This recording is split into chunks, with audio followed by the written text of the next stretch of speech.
Hi, welcome to this month's uh, research rundown. Sorry, we've been having a few technical difficulties, but we are back. We are up and running now. My name is Erica Eaves, and I am one of the reference archivists in the research room.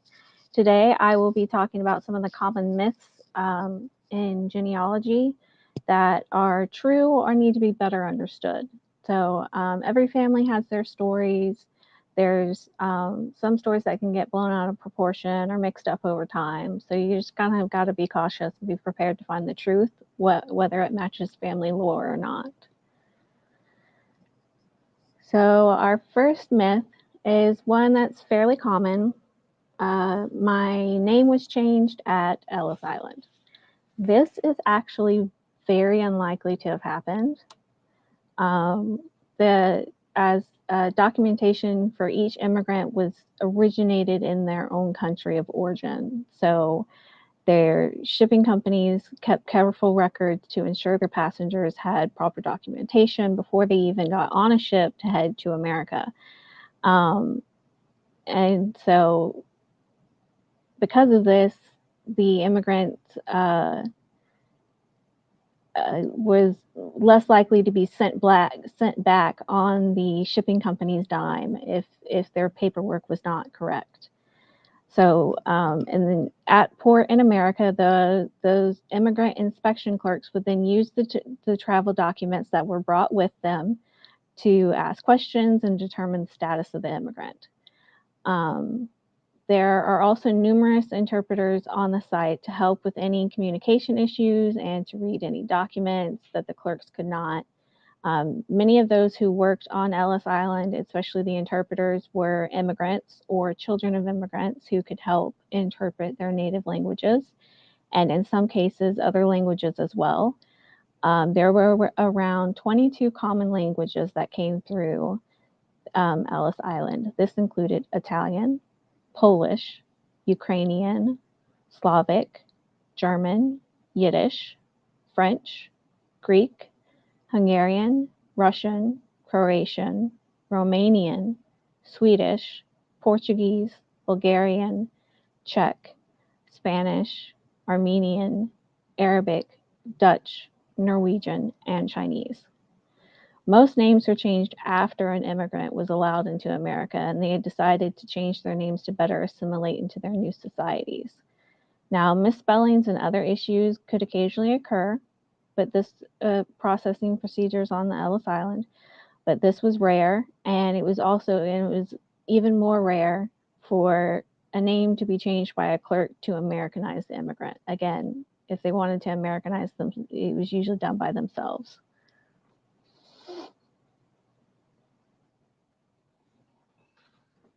So this was another one. I've heard it a few times. I always wondered, how is this possible? My family tree is traced back to Adam and Eve. First off, most trees can only be reliably traced back to about the 1700s. Some can go back a little further because there are several limitations that prevent further tracing. First, written documentation just did not always exist, and certainly there are not written documentations that go all the way back to Adam and Eve. Sorry, there just aren't. The Bible doesn't count. It doesn't give all the information. So you can't go all the way back to Adam and Eve. And then surnames have not always been in use. The Normans introduced them to England after 1066, but they were mostly used by the aristocracy and didn't always stay the same even within the family. It was not until about the 1400s that everyone began to use surnames, began to keep their surnames, and began to use them hereditarily, passing them from father to children. Another limitation is not all countries had archives established for keeping vital records or even government records. Most not until the 1900s, some maybe in the late 1800s. In Australia, census records were taken but then destroyed. Switzerland is said to have kept public records for about 715 years, while China is that outstanding country, They have lineage records for at least 2,000 years. So if you have Chinese ancestry, you're in luck, as long as you can read them. Their longest line in China is 5,200 years old. So there you go. There are also the places and cultures where oral history was their base. So there are no vital documents, such as many African, island, and indigenous cultures. Another limiting factor is the languages themselves can be inconsistent, such as Old English, Modern English, Middle English. Very few people today can read the old versions of languages, and even then, few documentations included genealogies. Fairly quickly, in many areas, you get back to the realm of what archaeology can tell you about a people, about the people in an area, but they can't tell you who a person was or who begot whom.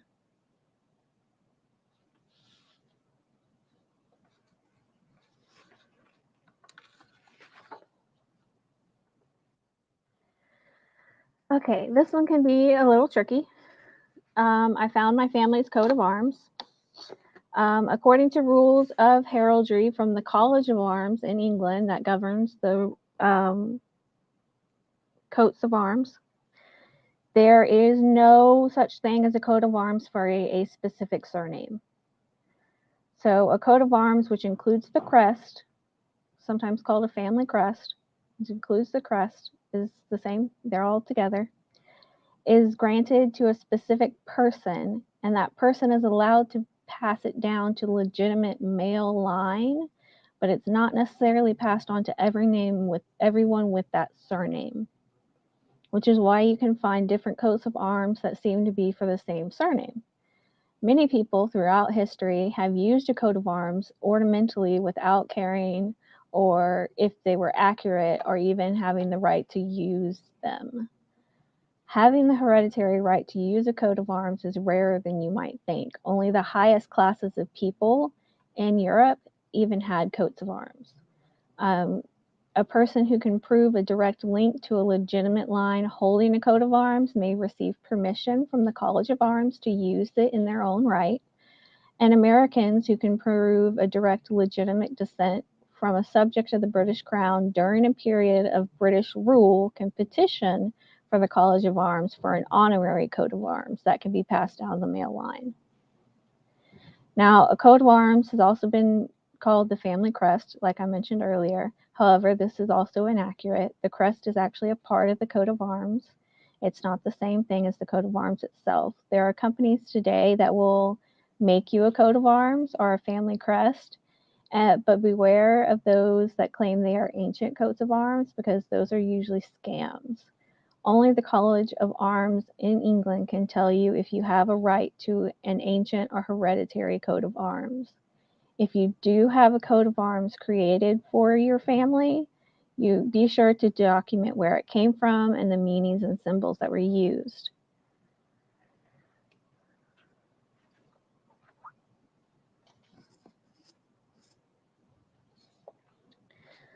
So, my great-great-grandmother was an Indian princess. This is a common myth, and what we're looking at here is just the princess part.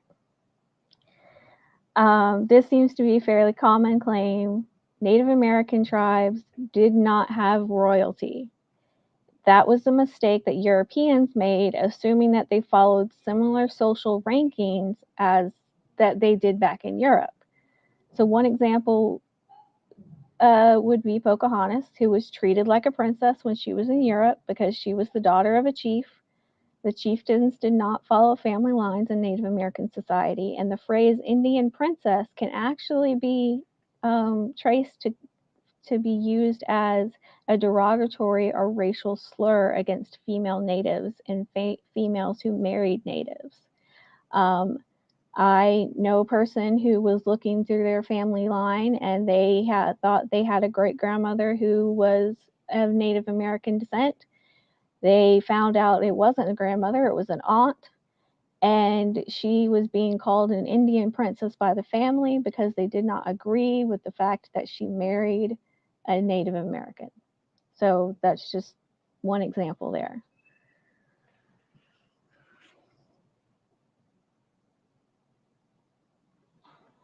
George Washington is my 9 times great-grandfather. First of all, George Washington, he is the father of our country. You can say that, but he did not have any biological children of his own in order for him to be anyone's grandfather by blood. However, he can be someone's uncle or cousin. Now, according to Family Search, George Washington is supposed to be my second cousin, meaning his great-grandfather, Augustine Warner, is one of my great-grandfathers as well. Yet, I haven't done the work to confirm this information on my own. So it was one of the myths in my family growing up that we were related to him somehow. And so seeing this as a possibility, it's been intriguing. But I'm going to do the work and find out, exactly for sure that he is second cousin. Trace that line back further. I haven't gotten back that far. Another myth that usually early genealogists are the ones who think this is true. All records are online, and everything you can find online is true. That's not the case. More and more records are being digitized and being made available online, but everything is not there, nor will everything ever be there to be available online. Just because digitization is a lengthy and costly process, not all institutions have the ability to digitize everything. Even the Alabama archives, we don't have the space or the time to digitize everything. We do our digitization very carefully as to what we're going to digitize next. Because it's a lengthy process, and you have to have space to keep those digital objects. It's not as simple as just getting an image of a document and putting it on a website. It's a lot more work that goes into that. Now we know everything we see on the internet isn't true, and that's the same case with genealogical information. But if you get something where you get like an original image of a document, usually you see that on Ancestry or Family Search. You get the original image of the census page or original image of a family, of a marriage license or something like that. Usually, those are true. Those are most likely very true documents. The information on them are as accurate as the document can be. It's considered an original document, so you should be able to trust most of what it says, at least. But one of the things you need to be careful of is the family trees on Ancestry. Those are user created, and they're not subject to any kind of oversight. So you can find helpful information there sometimes. You can, but you want to make sure that you look and see what kind of sources they had to get that information, and use those sources yourself. Can you use those sources yourself is another thing. Or what sources were they using?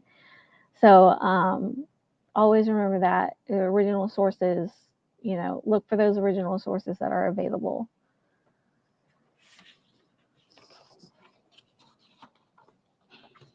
So how do we handle our family lore if there's so many myths and stuff floating around out there? You can just let it be, and it's just one of the stories your family tells, and you just,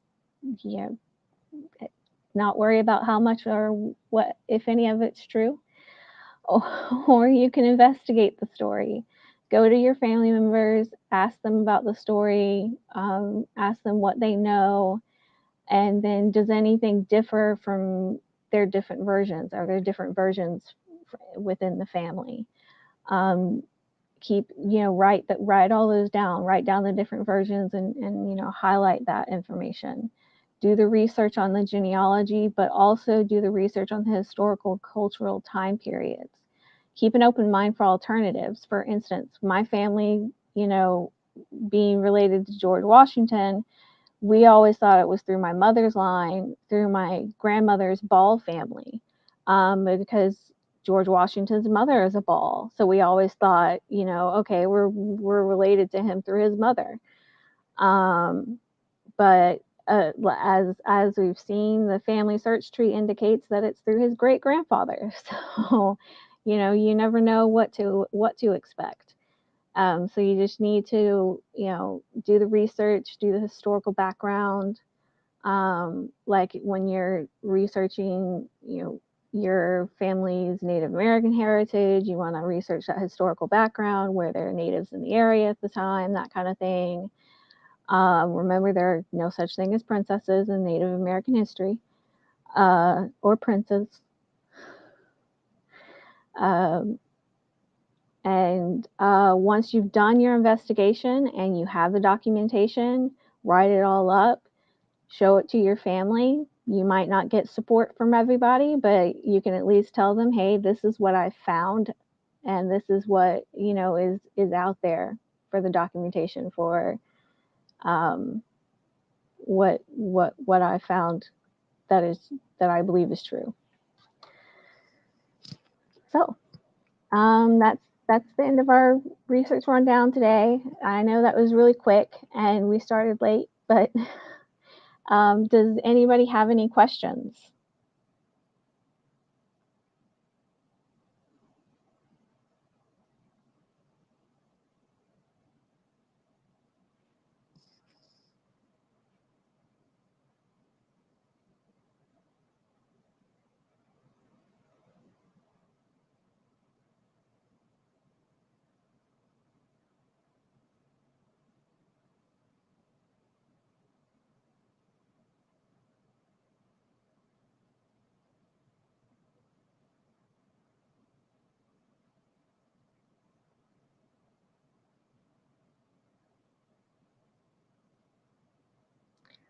Okay, well, I guess if we don't have any questions, we'll leave it at that. I hope everybody enjoyed this research rundown and we're able to get some information out of it. You're welcome, Becky.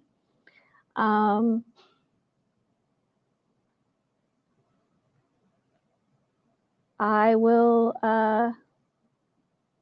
get back to you one day with another research rundown, another presentation. My colleagues will have another research rundown next month from one of my other colleagues. I don't remember what their topic is right now, but there will be another research rundown next month. So y'all enjoy that, and thank you for coming. I hope you enjoyed.